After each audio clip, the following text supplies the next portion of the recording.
कि 3 मरतबा पाकिस्तान पे कश्मीर की वजह से जंग तोपी गई जो हमने लड़ी है। अगर 30 मरतबा पाकिस्तान पे ये जंग तोपी जाएगी, हम 300 मरतबा लड़ने के लिए तैयार हैं। किसी के ज़हन में किसी किस्म का कोई खदशा अगर है तो वो दूर कर ले। उसके बारे में करते कुछ नहीं। आप इस वक्त पहले दुनिया में दहशतगर्दी के लिए बदनाम थे, अब आप करप्शन के लिए बदनाम है। और आपको पता है, लेकिन अगर अमेरिका की बात करें, कनाडा की बात करें, पड़ोसियों पे सब बड़े मेहरबान हैं और हमारे सबको पता है इकोनॉमी क्राइसिस चल रहे हैं जी, मुल्क के अंदर यूथ जो बेरोजगार है, लेकिन कोई भी हम पे मेहरबान नहीं हो रहा। सर, जो हमारे काकड़ साहब हैं, तो उन्होंने तो कहा है कि हमें तो जरूरत ही नहीं इंडिया के साथ क्रिकेट खेलने की, हम तो जंग लड़ेंगे, बल्कि हम 300 जंग लड़ेंगे हम। उन्होंने तो मोदी साहब और जो अमित शाह साहब है उनका नाम लेकर ललकारा है सर। काकड़ साहब सबसे पहले तो मैं हैरान हूं। पहले तो काकड़ साहब को खुद अपनी पोजीशन का अंदाजा नहीं है कि वो इलेक्शन के लिए आए हैं, और काजी फाइज ईसा साहब ने उनकी पोजीशन को डिनाई कर दिया है। काकड़ साहब जो हैं वो 1 2 3 बार नहीं, बल्कि उनका कहना ये है कि वो 300 बार कश्मीर के लिए भारत के साथ जंग करने को तैयार हैं। और मेरा ख्याल है कि ये सुनकर यकीनन प्राइम मिनिस्टर मोदी और उनके साथी मिनिस्टर अमित शाह साहब यकीनन खुश हो गए होंगे और कह रहे होंगे कैसे लोग हैं ये, आओ जी आओ बिस्मिल्लाह करो।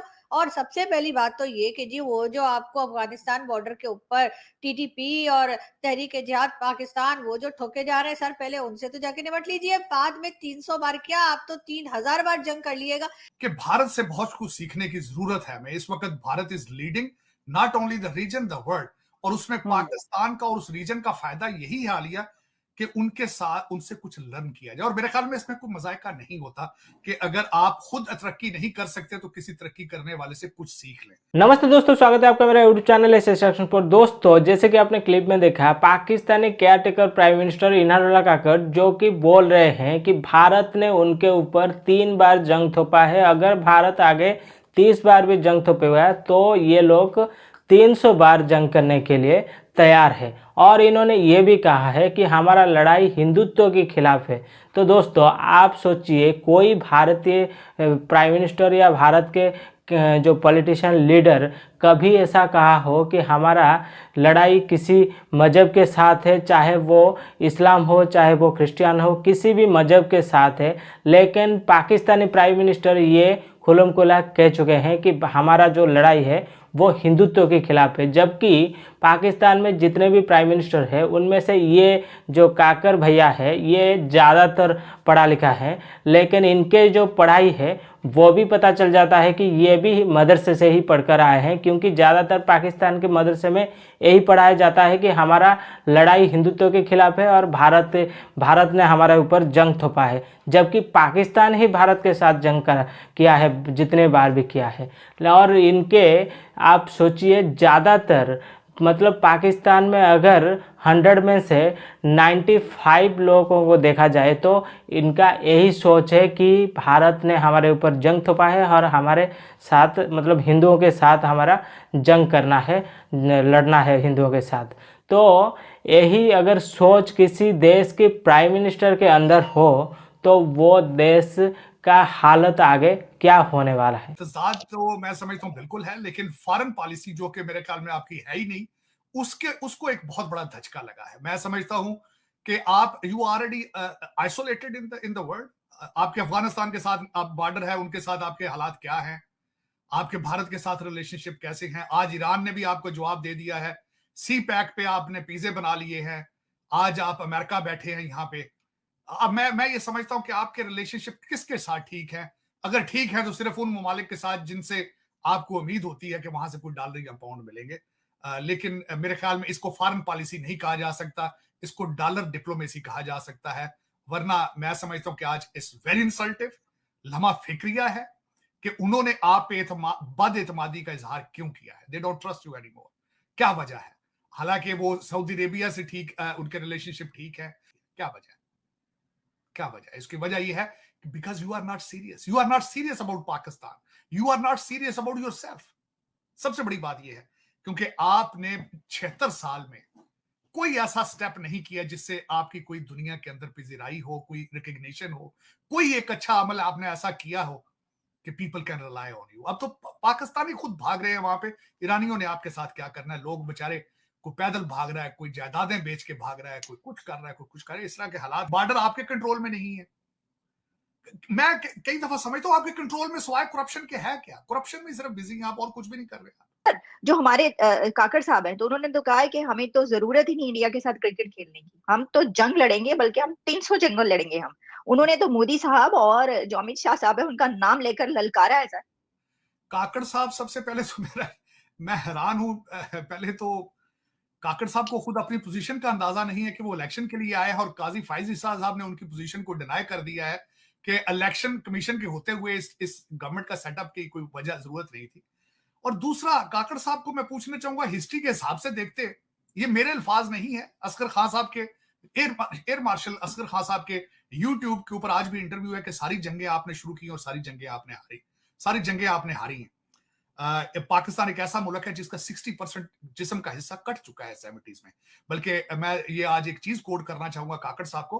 काकड़ साहब, अगर कि पहले देखें पहले कि आप 60% लूज कर चुके हैं इस कंट्री का, जो एक मेजॉरिटी एरिया था, पॉपुलेशन थी। आज आप जंग करने की सलाहियत रखते हैं? आप, सबसे पहले तो मैं ये पूछना चाहता हूं, आप सर्वाइव करने की सलाहियत रखते हैं? ये मैं पूछना चाहता हूं। और दूसरा, अगर आप अपना हुजम देखें, अपनी इकॉनमी देखें, अपना कद काट देखें, आप हालात देखें, रिप्यूट देखें, और दूसरा मैं उनसे, काकड़ साहब से पूछना चाहूंगा कि इस वक्त जो कुछ गाजा में हो रहा है, कोई दुनिया की ताकत उनको इंटरफेयर कर रही है इस वक्त? तकरीबन एवरेज वहां पे 1000 से 1500 फलस्तीनी डेली बेस पे मारे जा रहे हैं, और दुनिया का रूटीन पे काम चल रहा है सारा। आई वाज शॉक्ड, नागासाकी में 13,000 टन फेंका था अमेरिका ने, 12,000 टन इस वक्त वो गाजा पर फेंक चुके हैं। को बोला है वहां पे? सर वो कह रहे सर, काकड़ साहब ने कहा है कि हम गोलियां खुद बनाते हैं। सर ये भी उन्होंने बोला बीच में कि हम खुद गोलियां बनाते हैं। पैरासीटामोल की गोलियां बनाते होंगे, दूसरी गोलियां तो वहां कहां से बनाते होंगे, किस चीज से बनाते होंगे भाई? तो काकड़ साहब ने अभी कहा कि 300 बार जंग करेंगे, मतलब बहुत से लोगों का ये भी कहना है कि पाकिस्तान के पास तो ऑयल नहीं है, पाकिस्तान जो है वो टैंक नहीं चला रहा है। और ये बात हमारे पहले के जो आर्मी चीफ गुजरे हैं, यानी गुजरे से मेरा मतलब है जो पहले आर्मी चीफ थे गुजर नहीं गए, वो वाली बात नहीं कह रही हूँ। जी हाँ, जनरल कमर जावेद बाजवा साहब, उन्होंने भी कहा था कि जी अब ये जमाना जो है वो टैंकों से उससे जंग लड़ने का नहीं है। अब हमने, हमारे पास मतलब टैंकों की जंग होनी ही नहीं है, टैंक्स हमने इस्तेमाल ही नहीं करने, पैदल ही जाना है, घोड़ों में जाना है, गधों में जाना है, जो हमारे पास बहुत है, घोड़े नहीं है लेकिन गधे बहुत हैं। तो क्या पता काकड़ साहब ने सोचा हो कि घोड़े और गधे जो है उनका इस्तेमाल किया जाएगा, और इस तरह से तो भाई वो तो घास खाते हैं और चलते रहते हैं घोड़े और गधे, उन्हें तो इतनी टेंशन नहीं होती है। 300 बार क्या, आप 600 बार हिंदुस्तान ले जाइए और फिर वापस ले आइए। तो हो सकता है काकड़ साहब के माइंड में कोई इस किस्म की बात हो, लेकिन बस हमारे लोग हैं ना, आपको पता है, नेगेटिव बातें करते हैं, उनको मतलब कोई किसी उनके जो है काकड़ साहब की जो क्वालिटीज हैं उसके ऊपर भरोसा ही नहीं है। तो दोस्तों सोचिए, एक प्राइम मिनिस्टर, एक देश के प्राइम मिनिस्टर ये खुलेआम कह रहा है कि हमारा हिंदुत्व के खिलाफ है, मतलब एक रिलीजन को टारगेट करके इस तरह असेंबली में खड़े होकर बयान दिया जा रहा है। लेकिन अगर इसमें भारत के कोई प्राइम मिनिस्टर या भारत के कोई भी लीडर इस तरह का बयान दे कि हमारा जंग वो इस्लाम के खिलाफ है, तो फिर बात हो जाएगा, मतलब गलत हो जाएगा। लेकिन अगर पाकिस्तान के प्राइम मिनिस्टर इस तरह का सोच रखकर बात कर रहा है, तो सोचिए उस देश का जो लोग हैं उनका सोच किस तरह का होगा, और वो जो देश का हालत आगे जाकर क्या होने वाला है। और जबकि पाकिस्तान में ये तो कॉमन सी बात है कि स्कूल को तोड़ो और मदरसा बनाओ, और ये पिछले 5-7 साल में ये बहुत ज़्यादा, मतलब 8,000 से भी ज़्यादा स्कूल को गिराकर मदरसा बनाया गया है। और जो पढ़ाते थे, जो शिक्षक थे, उनको हटाकर जो गवार मौलाना को लाकर वहाँ पर पढ़ाया जाता है। और उनमें से जो बच्चे निकलते हैं वो सिर्फ जिहादी सोच रखने वाले, मतलब आतंकवादी ही बनते हैं। और इनका सिर्फ यही सोच रहता है कि कब किसके साथ जंग ही करें। लेकिन इनके जो आर्मी है उनके अंदर तो थोड़ी से भी शर्म नहीं है, ना ही वो हिम्मत है। इनको हर वक्त अफगानी तालिबान है वो हर वक्त ठोकता रहता है, उड़ाता रहता है, लेकिन फिर भी इनका ये औकात है कि ये भारत के साथ मजाक करने के लिए निकल पड़ते हैं और बार बार बोलते हैं कि हम लोग जंग करेंगे।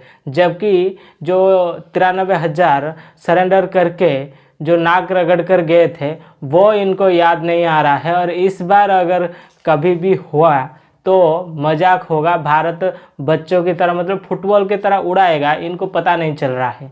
और ये लोग औकात नहीं है 2 कौड़ी की। और ये जो प्राइम मिनिस्टर है वो भी इलेक्शन करवाने के लिए आए हैं, लेकिन इस तरह बात करते हैं जैसे ये इलेक्टिव होकर आए हैं। इनके औकात, इनके हाथ में एक भी मतलब पावर नहीं है, फिर भी ये जहर उगालते हैं। और इसमें जो फॉर्मर प्राइम मिनिस्टर था, आपको पता होगा कि जो इमरान खान साहब, वो तो जेल में चकिया पेश रहे हैं और उनको सुनाई दे रहा है कि फांसी दे जाने वाला है कुछ दिन के बाद, मतलब ज़्यादा देर नहीं, फांसी दिया जाने वाला है। और ये वो भी इस तरह का ही बात करते थे और ये भी इस तरह का ही बात कर रहे हैं, क्योंकि इनके यहाँ यही चलता है, अपने यहाँ कुछ भी ना करो, सिर्फ भारत के खिलाफ भर भर कर जहर उगाल दो, हो गया काम, लोग खुश हो गए और मतलब प्राइम मिनिस्टर का सीट पक्की हो गई। तो ये इनका यहाँ चलता है और इनके लोग में सोच भी ज़्यादातर यही है। तो दोस्तों आई होप कि आपको वीडियो पसंद आया होगा। अगर वीडियो पसंद आया है तो वीडियो को लाइक करिए, चैनल को सब्सक्राइब करिए, ताकि ऐसे इंटरेस्टिंग वीडियो मैं आप लोगों के लिए और भी लाता रहूँ। तो चलिए दोस्तों, फिर मिलते हैं नेक्स्ट वीडियो पे, तब तक के लिए जय हिंद, जय भारत।